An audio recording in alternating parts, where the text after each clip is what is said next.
Good morning, everybody. We will be starting today with the Devi Bhagavatam Skandha 2, Book 2. We are currently in the middle of the 9 days of Chaitra Navaratri, the spring Navaratri. So it's an especially auspicious time to be reading any of the Shastras of Devi like this one. So happy Navaratri. I might end slightly earlier than usual today, probably not by far, because due to Navaratri, I'm going to a Chandi Homa today to worship Devi. But it should be at least close to full session. So, Devi Bhagavatam, the second book, chapter 1. The Rishi said, "O Sutta, your words sound wonderful to us indeed, but you have not as yet definitely spoken to us the original events in detail, so a great doubt has arisen in our minds. We know that the king Shantanu married Vyasa's mother, Satyavati. Now say in detail how Vyasa became her son, how such a chaste woman, Satyavati, remaining in her own house, came to be married again by Shantanu, and how the two sons came to be born of Shantanu and Satyavati. Now, O highly fortunate Suvrata, kindly describe in detail this highly sanctifying historical fact. These rishis who are observing vows are desirous to hear of the birth of Veda Vyasa from his mother Satyavati." Sutta said, "I bow down with devotion to the highest primordial force, meaning to the highest Parashakti, the bestower of the fourfold aims of existence of human life, those, of course, being dharma, artha, kama, and moksha, who grants to all their desires when so prayed by the help of the Vagbhava Bija mantra with their heart and soul, for the success of all their desires. The above bija is so potent, the Vagbhava Bija mantra is so potent in its effect that even pronounced very lightly, even under a pretext, it grants all siddhis. So the Devi should be remembered by all means. And now, saluting her, I begin my narration of the auspicious Puranic events. In days gone by, there reigned a king named Uparichara. He ruled over the Chedi country and respected the Brahmins. He was truthful and very religious. Indra, the lord of the Devas, became very pleased by his asceticism and presented him an auspicious celestial vimana made of pearls and crystals, helping him in doing what he liked best. A vimana, of course, is an aerial vehicle of the Devas.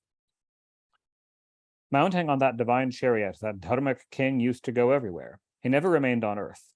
He used to remain always in the atmosphere, and therefore he had his name as Uparichara Vasu, meaning moving in the upper regions, the king who moves in the sky. He had a very beautiful wife named Girika, and 5 powerful sons of indomitable vigor were born to him. The king gave separate kingdoms to each of his sons and made them kings. Once on an occasion, Girika, the wife of Uparichara Vasu, after her bath after her menstruation and becoming pure, came to the king and informed him of her desire to get a son, another son. But that very day, his pitris, his ancestors, requested him also to kill deer, etc., for their sraddha obsequies performed in honor of their sraddha, the rites performed in honor of the spirits of the ancestors. So this meaning his already dead ancestors came and spoke to him, requesting the sacrifice of a deer to them. Hearing the pitris, the king of Chedi became somewhat anxious for his. The translation here says menstruous wife, but this is, in addition to being sort of an amusing phrase, it's not strictly speaking accurate. It's post-menstruous. What it refers to is in her fertile period, she wants to conceive a child. But thinking his Pitri's words more powerful and more worthy to be obeyed as a higher priority, he went out on a hunting expedition to kill deer and other animals, with the thought of his wife Girika in his heart. Then, while he was in the forest, he remembered his Girika, who was equal in her beauty and loveliness to Kamala, and the emission of semen took place. He kept this semen on the leaf of a banyan tree, as what he used to wipe with, and thought, how the above semen be not futile? My semen should not remain unfruitful. My wife is just now in her fertile condition. I will send this semen to my dear wife. Thus thinking the time ripe, he closed the semen in the leaves of the banyan tree, like wrapped it up, and charging it with some mantra power, addressed a nearby falcon. O highly fortunate one, take this, my semen, and go to my palace. O beautiful one, do this, my work. Take this semen and go quick to my palace and hand it over to my wife Girika, for today is her fertile period. Suta said, O rishis, thus saying, the king gave that leaf with the semen therein to a falcon capable of going quickly in the air, and the falcon took it and immediately rose up high in the air.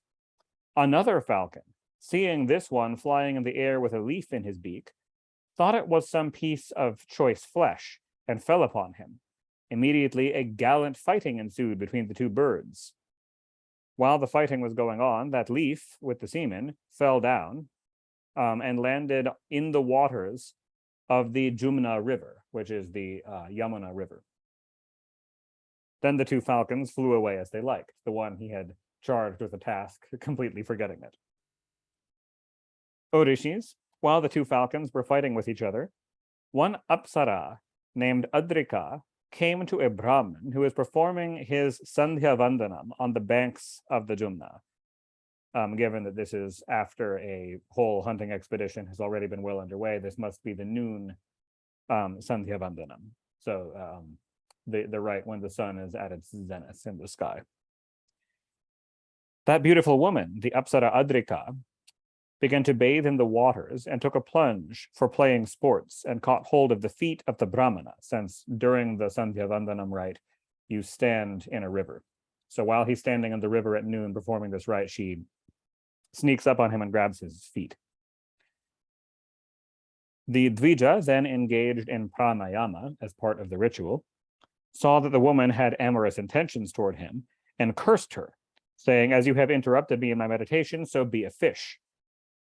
Adrika, one of the best apsaras thus cursed, assumed the form of a fish, Saphari, and spent her day, so as a fish, she had a different name, Saphari, the fish, and spent her days in the Jumna waters. When the semen of Uparichadavasu fell from the beak of the falcon, that fish, which had been Adrika, came quickly and ate that and became pregnant, since, of course, while cursed into the form of a fish, she's not really a fish. Her essential nature is something that can interbreed with humans, though is not human. And so apparently the fish curse was not such a deep transformation that it prevented her from becoming pregnant. When 10 months passed, a fisherman came there and caught in a net that fish, Adrika. When the fish's belly was torn asunder, 2 human beings instantly came out of its womb. One was a lovely boy and the other a beautiful girl. The fisherman was greatly astonished to see this. He went and informed the king of that place, who was Uparichadavasu, that the boy and girl were born of the womb of a fish. The king also was greatly surprised and accepted the boy who seemed auspicious. This Vasu's son was highly energetic and powerful, truthful and religious like his father, and became famous by the name of the king Matsyaraj, or literally fish king, the fish king, since he was born of a fish. Uparichadavasu gave away the girl to the fisherman. This girl was named Kali, and she became famous by the name of Matsyodari. Matsyodari meaning from the belly of a fish. The smell of the fish came out of her body, and she was also named Matsyagandha, which literally means fish smell. That sounds perhaps like more of a cruel nickname than a compliment, but she was also called fish smell. Thus the auspicious Vasu's daughter remained and grew in that fisherman's house. The rishis, listening to this story, said, the beautiful Apsara cursed by the Muni turned into a fish. She was afterwards cut asunder and eaten up by the fisherman. Very well. What happened afterwards to that Apsara? How was she freed of that curse, and how did she go back to the heavens? Thus questioned by the rishis, Sutta spoke as follows. When the Apsara was first cursed by the Muni, she was greatly astonished. She began to weep and cry like one greatly distressed, and afterwards began to praise him. The Brahmin, seeing her weeping, took pity on her and said, "O good one, don't weep. I will tell you how your curse will expire.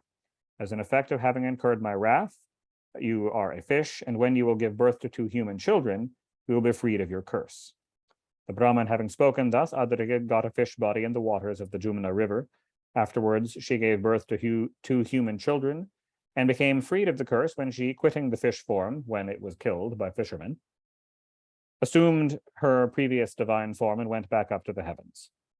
Orishis, the beautiful girl Matsyagandha, thus took her birth and was nourished in the fisherman's house and grew up there. When the extraordinarily lovely girl of Vasu, Matsyagandha, attained her youth, she continued to do all the household duties of the fisherman and remained there. Thus ends the first chapter of the second skandha on the birth of Matsyagandha in the Mahapurana Srimad Devi Bhagavatam of 18,000 verses by Maharshi Veda Vyasa. Chapter 2. Once on an occasion, the highly energetic Muni Parashara, who incidentally we recently read the entire Vishnu Purana, that was by him, the Muni Parashara. That same Parashara went out on pilgrimage and arrived on the banks of the Yamuna and spoke to the religious fisherman who was taking his food then. He said, "O fisherman, take me on your boat and carry me to the other side of the river." Hearing this, the fisherman spoke to the beautiful girl Matsyagandha, his daughter. "O beautiful smiling one, this religious ascetic intends to cross the river, so take the boat and carry him to the other bank."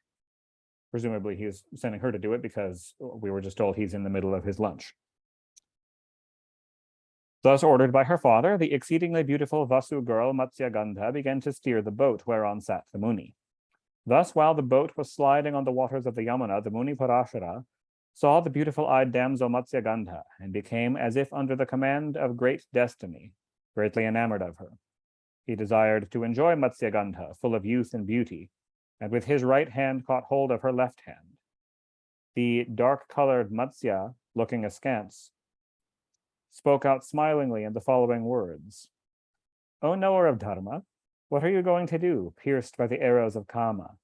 What do you desire now? Is it worthy of your family, or your study of the Shastras, or worthy of your tapasya? See, you are born in the line of Vasishta, and you are well known as of good character.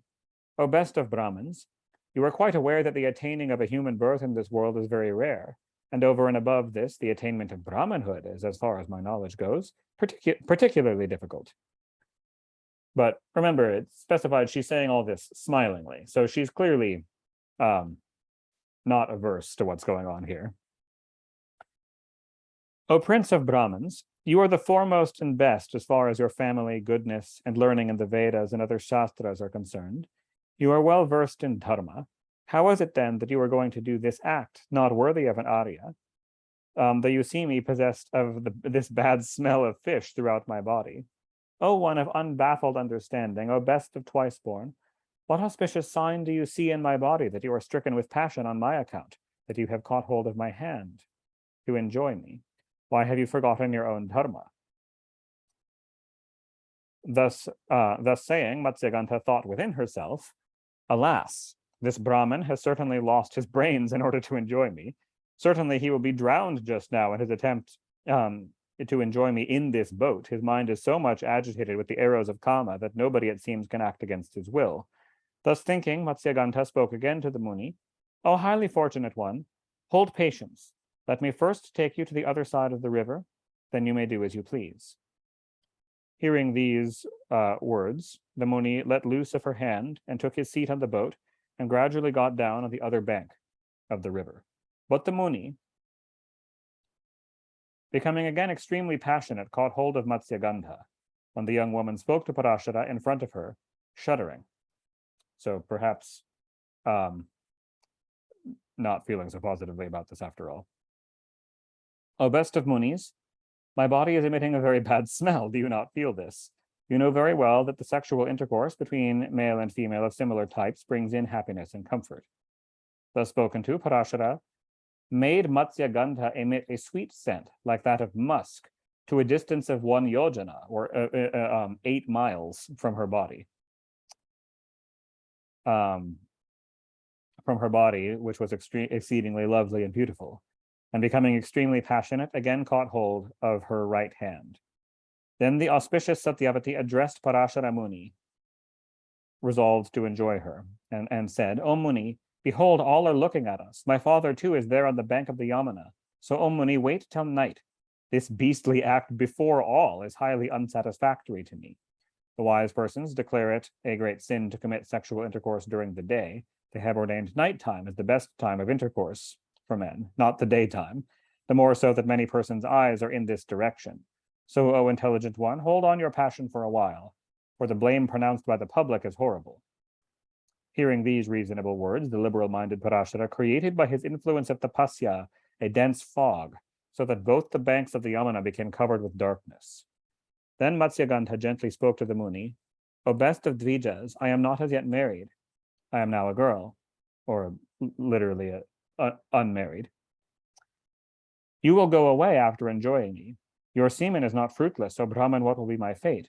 If I become pregnant today, what shall I say to my father, and what will be my future state? There is no doubt that after enjoying me, you will go away. What will I do afterwards, kindly say?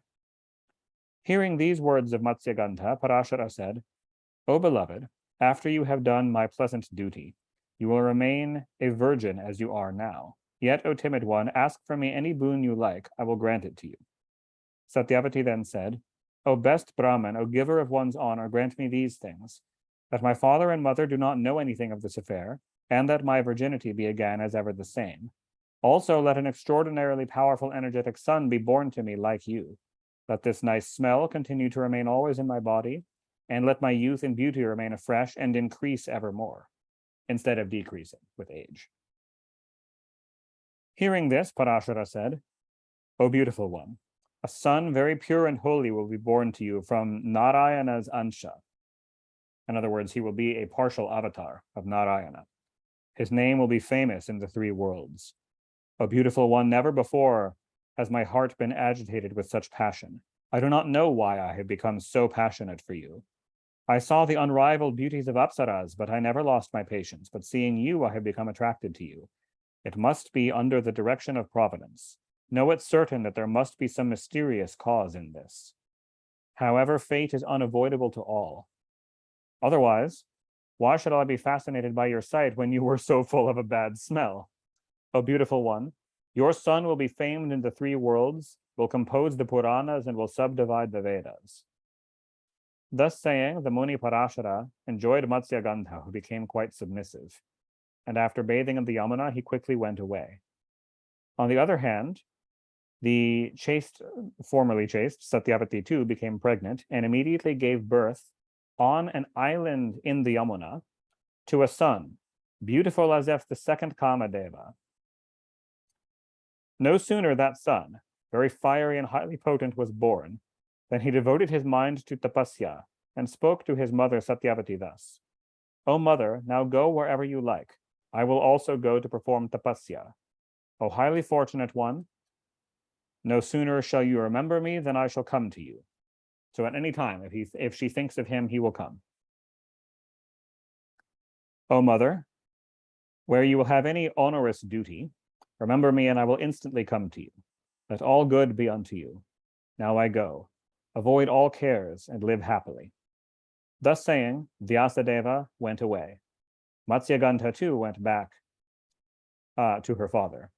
Vyasa was named also Dvaipayana, which literally means born on a dvipa, or born on an island, since she gave birth to him on an island in the river. And as he was born of Vishnu's parts, an ansha of Vishnu was in him, he grew up no sooner than he was born. The Muni Dvaipayana bathed in every tirtha and performed the highest asceticism. Thus, Dvaipayana Vyasa was born of Parashara in Satyavati's womb.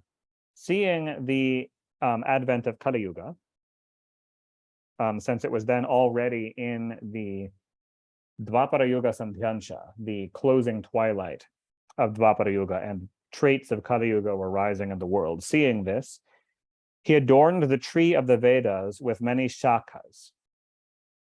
So what that means, adorned the tree of the Vedas with many shakhas, means previously there was just one Veda. There was the Veda. There wasn't the Rig Veda, the Sama Veda, etc. And every Brahmin who learned the Veda learned the whole Veda. What was happening in the closing twilight of Dwapara Yuga is most people couldn't learn it. It was simply too much. The lifespan and the mental capabilities of humans were decreasing. And so Vyasadeva divided it up into pieces so that certain lineages of Brahmins could maintain certain pieces and it was more manageable. So that's what's meant by adorned the tree of the Vedas with many shakhas. It is because he expanded the Vedas by many shakhas that he is denominated as Veda Vyas.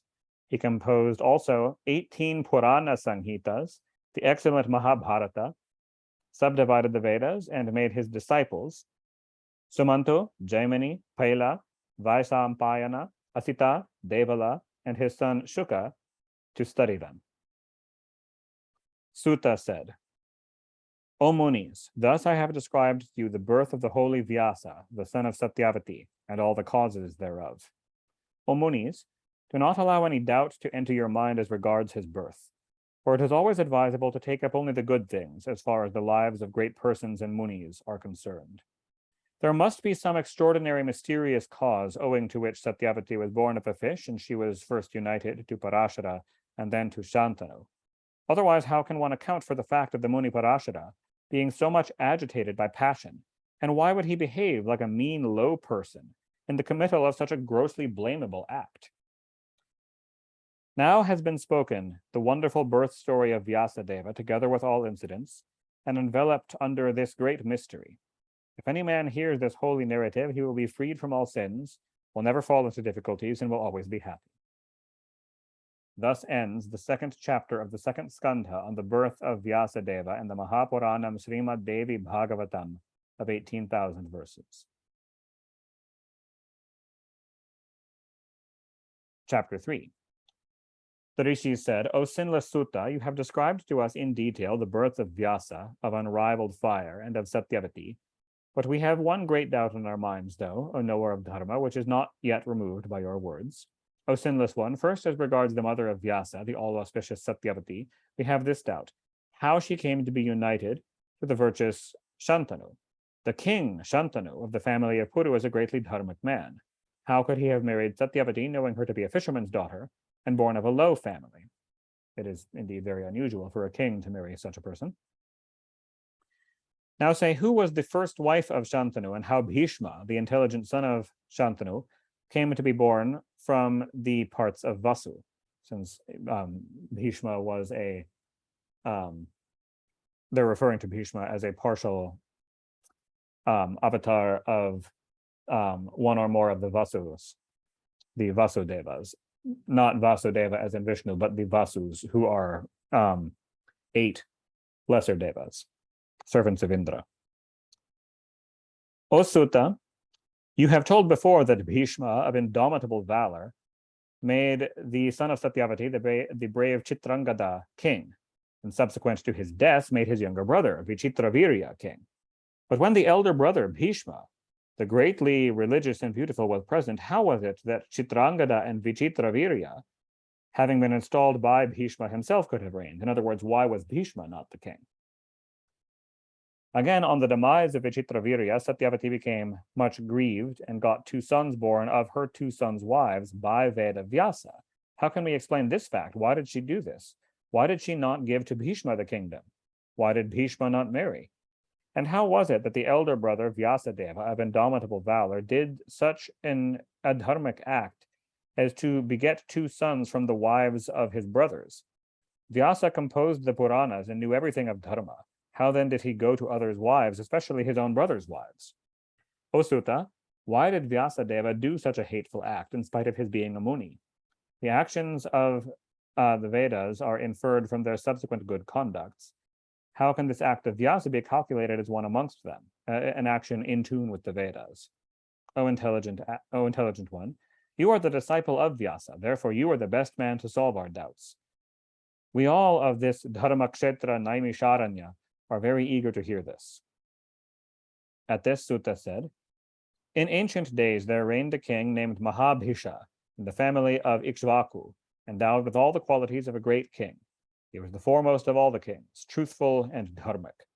that highly intelligent king performed 1,000 Ashvamedhas, 100 Vajapaya Yajnas, and thereby satisfied Indra, the king of the Devas, and went to the heavens. Once on an occasion, that king went to the abode of Brahma. The other gods also went there to serve Prajapati Brahma. The great river Ganga Devi, too, assuming the feminine form, went to Brahma as part of this great procession to worship him. Now, in the interval, violent winds arose, and the clothing of Ganga Devi was blown off. At this, the Devas did not look at her, rather kept their faces downwards, but the king Mahabhisha continued gazing at her. Ganga also came to know the king, and that he had become attached to her. Brahma, seeing that both of them were love-stricken and shameless, became angry and said immediately, "O king, you better take your birth again in the human world and practice great meritorious deeds, and then come again to this heaven." And thus saying, Brahma looked at Ganga, who was just as attached to the king, and addressed her, "You too better go to the human world and become his wife." Both of them, the king as well as Ganga, came out of Brahma's abode, very much grieved in their hearts to be sent away from Brahmaloka. The king Mahabhisha thought of coming to this world and reflected on the kings thereof, and settled to make the king Pratipa of Puru's family his father. At this time, the 8 Vasus with their wives, wandering in various places and enjoying as they liked, came to the hermitage of Vashishta. Amongst the aforesaid 8 Vasus, Prithu and others, one Vasu, Dhyo's wife, seeing Nandini, the Kamadhenu, or the Yajna cow, the sacrificial cow means the provider, the cow which provides the milk that Vashishta is using for his yajnas, asked her husband, Dhyo Vasu, "Whose is this excellent cow that I see?" The Vasu then replied as follows, "O beautiful one, this is Vashishta's cow. Whoever, be it a man or woman, drinks her milk, gets their longevity extended to 10,000 years, and their youth never ends during this time." Hearing this, the Vasu's wife said, "There is a very beautiful Sakhi, or female friend of mine, the daughter of the Rajarishi Ushina in this world of auspicious qualities. O Mahabhaga, kindly bring to me from Vashishta's hermitage that auspicious sacrificial cow, Nandini, together with her calf that yields all desires. My Sakhi will then drink her milk and be thereby free from disease, old age, and become the chief amongst all humankind." Hearing this, his wife's word, the Vasu Dhyo, though sinless, stole away together with Prithu and the other Vasus, the cow Nandini, in utter defiance of the self-controlled Muni Vashishta. When the cow Nandini had been stolen, the great ascetic Vashishta came quickly to the hermitage with its abundance of fruits. The ascetic Muni Vashishta, not finding in his hermitage his cow with her calf, searched for her in many nearby forests and caves. But he, the son of Varuna, could not find out his cow even after prolonged searches. He then took recourse to meditation and came to know thereby that the Vasus had stolen the cow and became angry. He expressed, "When the Vasus have stolen this my cow in utter defiance to myself, they must be born amongst men." When the Dharmic son of Varuna, Vashishta, thus cursed the Vasus, they became very sorry and absent-minded, or meaning distracted in mind by this. All of them went to Vashishta's hermitage and saw him there. They began to supplicate him as much as they could and took refuge under him. Seeing the Vasus standing before him in an extremely distressed condition, the virtuous Muni Vashishta said, "You all will be free from the curse within 1 year. But the Vasu Dhyo will dwell amongst men for a long, long period, as he was the one who directly stole my Nandini with her calf. His 7 brothers only assisted him, but he was the one who decided to do it and actually carried her away." While the Vasus, thus cursed, were returning from Vashishta's ashram to their homes, presumably to set their affairs in order before their long sojourn, for 7 of them, only 1 year sojourn to the human world, They saw on the way the chief river Ganga Devi, also cursed to go and take birth on earth. And she too was distressed about this. All of them bowed down to her simultaneously and said, "O Devi, a serious thought is troubling our minds. How can we who live on nectar take our birth in human wombs? So, O best of rivers, you had better be a woman and give birth to us. O sinless one, you had better be the wife of the Rajarishi, the sage king Shantanu, and no sooner shall we be born of your womb. Kindly throw us into the river Ganga, your own water. If you do thus, O Ganga, we will certainly be freed of our curse." Ganga Devi replied, "That shall be." Thus spoken, the Vasus went to their respective places, and Ganga Devi too, thinking on the subject again and again, went to her place. At this time, Mahabhisha became born as a son of the king Pratipa and became known as Shantanu. He was exceedingly dharmic and true to his promise. One day, when the king Pratipa was praising the Surya Deva of unequaled energy, Ganga Devi assumed an extraordinarily beautiful feminine form and came out of the waters. So again, praising the Surya Deva, this is again referring to the Sandhya Vandanam rite, where he's praying to the sun at the shore of the river, of the Ganga River.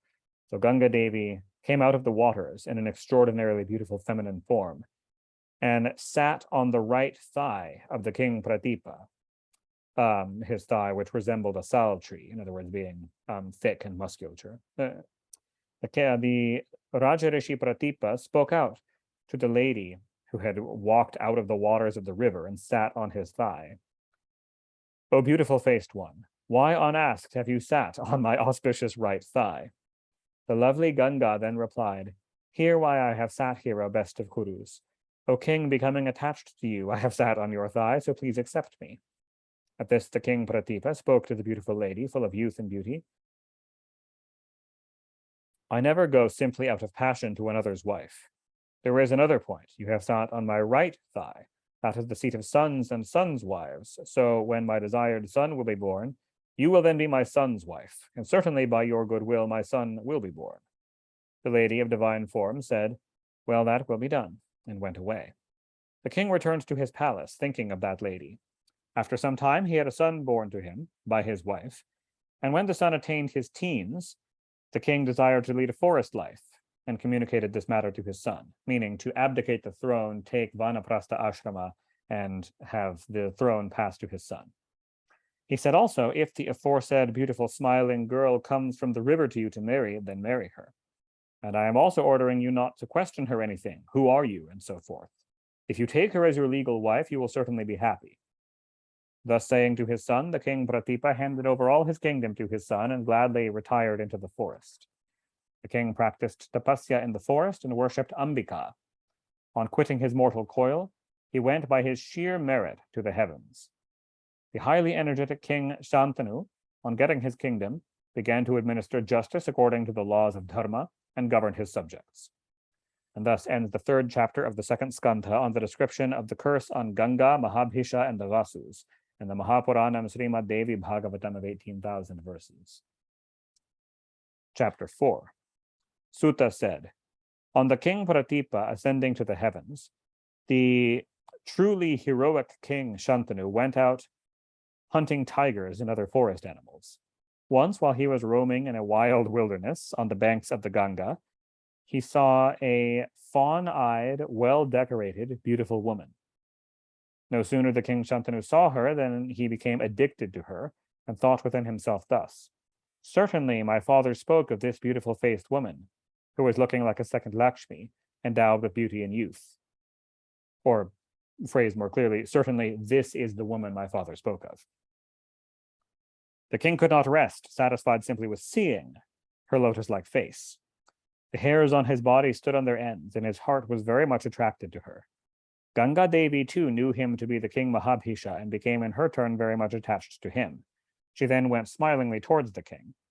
Seeing the blue-colored lady looking askance at him, the king became very happy and consoled her in sweet words and said, "O one of beautiful thighs, are you Devi, Manushi, Gandharvi, Yakshi, the daughter of Nagas, or a celestial Apsaras?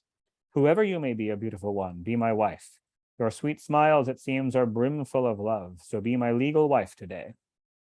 Sutta said, The king Shantanu could not recognize the lady to be Ganga, but Ganga knew that he was the king Mahabhisha in his previous life and had been born as Shantanu.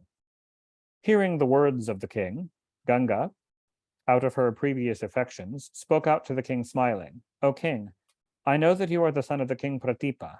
Behold, though it is inevitable that women will get their husbands, yet who is that beautiful lady that does not husband according to her liking and qualifications? But I can take you as my husband if you make a certain promise to me. Hear my resolve. Afterwards I will marry you. O king, whatever I will do, be it good or bad, auspicious or inauspicious, you must not hinder or interrupt me, nor ever say that it is not to your liking and satisfaction. Whenever you will break this resolve, I will instantly leave you and go to another place wherever I like." The king Shantanu then said, "Well, that will be," and promised to the above effect. Then Ganga Devi recollected within herself the Vasu's words and thought of the attachment of the king Mahabhisha and accepted Shantanu as her husband. Thus married to the king Shantanu, the beautiful Ganga in human form went to his abode. The king, on having got married with her, began to enjoy in pleasant gardens. The lady, too, appreciated his mental feelings and began to serve him to his satisfaction. Thus many years elapsed in lovely enjoyments and intercourses between the couple, who looked like Indra and his partner Shachi, and they did not feel at all how the time passed. The lady, endowed with all qualities, and the clever king, well versed in the art of loving, began to enjoy incessantly, like Lakshmi and Narayana in their divine palace. Thus many years passed, when the lovely-eyed lady became pregnant of the king Shantanu's sperm, and in due time gave birth to a son who was a Vasu. No sooner the son was born than Ganga Devi threw it in the waters of the Ganga. Thus the second, third, fourth, fifth, sixth, and seventh sons were thrown successively into the waters. The king became very anxious and thought within himself, "What am I to do? How will my family be preserved? This my wife, incarnate of sin, has killed my 7 sons. Now if I stop her, she will instantly leave me and go away. Now this is the 8th pregnancy, as desired by me." In other words, she is pregnant again for the 8th time. "Now if I do not interrupt her, she will certainly throw my son again into the Ganga. Whether a son will be born again or not is doubtful. And even if it be born, it is doubtful whether she will preserve that child. Now what I am to do in this doubtful point. However, I must try my best to continue the thread of my family line." Now in due time, the Vasu, who having been influenced by his wife, had stolen Vasishta's cow Nandini, in other words, the Vasu Dyal. Incidentally, Dyal is a sky god, a deva of the sky specifically.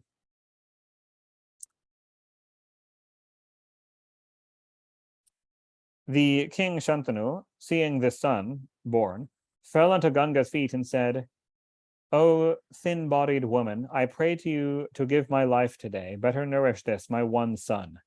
O beautiful one, you killed in succession my 7 exceedingly beautiful sons. O one of beautiful hips, I now fall at your feet. O beautiful one, save the life of this child of mine. If you ask from me any other thing today, even that be very rare, I will give it to you. But you better now keep the thread of my family line. The pundits, versed in the Vedas, say that he who has no issues cannot go to Svarga. So, O beautiful one, today I pray to you to keep the life of this my 8th son." Though thus spoken to by Shantanu, Ganga Devi was eager to take away the son, to throw him in the waters. The king became very sorrowful and angrily spoke out, "O vile and vicious woman, what are you going to do? Do you not fear hell? Of what villain are you the daughter, that you are always doing this vicious deed? O sinner, go away whether you will, or remain here as you like, it matters little, but my son will remain here. When you attempt to bring my family to extinction, what use is there in living with you?" When the king spoke this to the woman, who was ready to take away the son, she spoke as follows: "O king, when you have acted against my promise, my word is broken and my connection with you has stopped from today. Therefore, I will take this son to the forest where I will nourish him. I am Ganga. To fulfill God's work, I have come here." The high-souled Vashishta cursed before the 8 Vasus to be born as men. They became very anxious, and seeing me, they prayed, "O sinless one, let you be the mother of us all." O best of kings, I granted them what they desired. And then for the purpose of serving God's ends, I became your wife. Know this, my history. The 7 Vasus already were born and were freed by me. Now this is the last Vasu. and he will remain here for some time as your son. O Shantanu, now take this son offered by Ganga. Know this to be the Deva Vasu, and enjoy the pleasure of having a son. O highly fortunate one, this son will be famous by the name of Gangeya, and will be the most powerful of all. O king, today I will take this son to the place where I chose you as my husband. I will nourish him, and when he retains his youth, I will return him to you. For this son, if deprived of his mother, will not be happy, nor will he live. Thus saying, Ganga vanished with the sun. The king Shantanu became very sorrowful, and passed away his time in his palace. The king thought always of the separation from his wife and his son, and thus, in an internally painful state, he governed his kingdom. Thus some time passed on, when once on an occasion the king Shantanu went out a-hunting, and killed with arrows buffaloes, boar, and other wild animals, and came to the banks of the Ganga. Here he saw with great wonder that a boy was playing with a great bow, and was shooting arrow after arrow. The king's attention was more attracted towards the boy, but whether that boy was his or not did not at all come to his mind.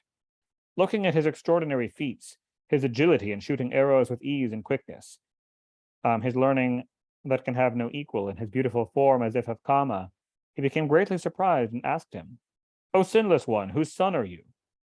That heroic boy did not reply, but went away shooting his arrows. The king thought within himself, "Who is this boy? Whose son is he? What shall I do now? To whom shall I go now?" Thus pondering, he recollected within himself and began to recite verses in praise of Ganga. Ganga, assuming her beautiful form as before, became visible to the king. Seeing her, the king said, "O Ganga, who is this boy that has just gone? Will you show him once more to me now?" Hearing these words of Shantanu, Ganga said, "O king of kings, he is your son. He is that eighth Vasu. So long I have nourished him, and now I hand him over to you. O Suvrata, this is the great ascetic Gangeya. He is the illustrious scion of your family. The glory of your line will be enhanced. I have taught him the whole science of archery. This pure son of yours dwelt in the hermitage of Vasishta, and has become versed in all the vidyas and skilled in all actions. This son of yours knows everything that Jamadagni Parashuram knew." In other words, is one of the greatest warriors of all time. "So, O king of kings, take now your son and be happy." Thus saying, Ganga gave him his son and vanished. The king also became very glad and embraced his son.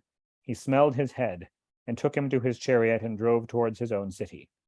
On returning to Hastinapura, his city, the king held a great utsava, a great festival, in honor of the arrival of his son. He called all his astrologers and inquired what day was auspicious to install him as the crown prince. He then called all his subjects and ministers, and on that auspicious day, installed Gangeya as the crown prince of Hastinapura. The religious Shantanu became very happy on making Gangeya the crown prince.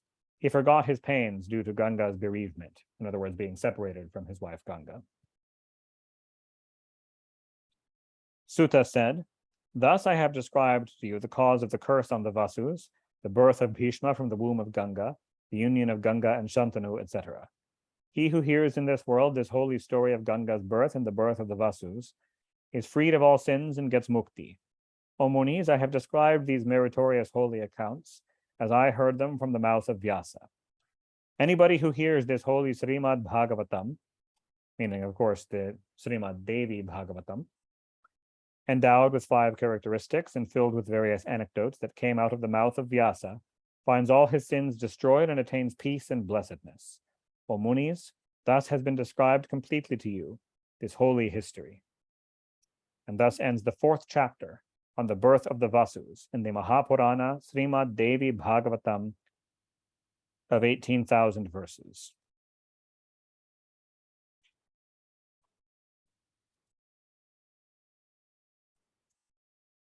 And I think I will have to end there for today.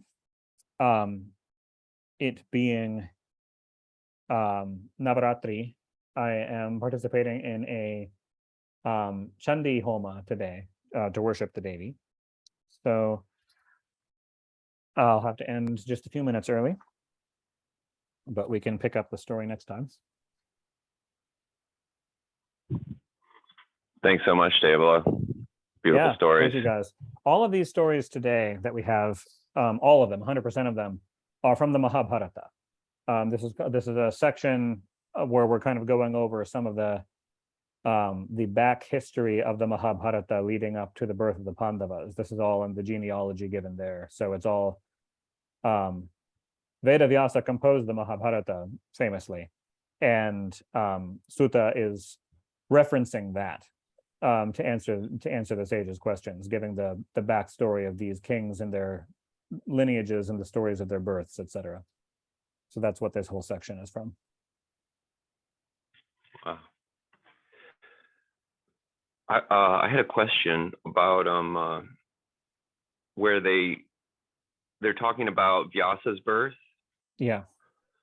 And it was, so Matsyagandha, the fish-smelling woman,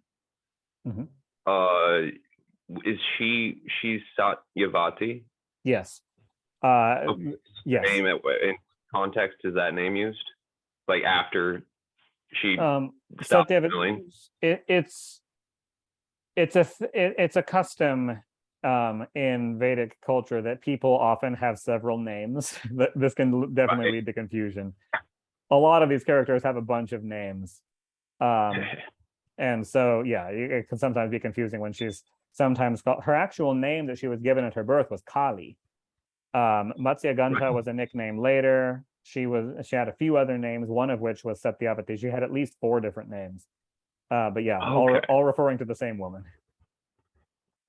And it was kind of referring to Vyasa, but they, referred to him as Kamadev. They referred to him as looking like Kamadev. In other words, he was born looking extremely handsome.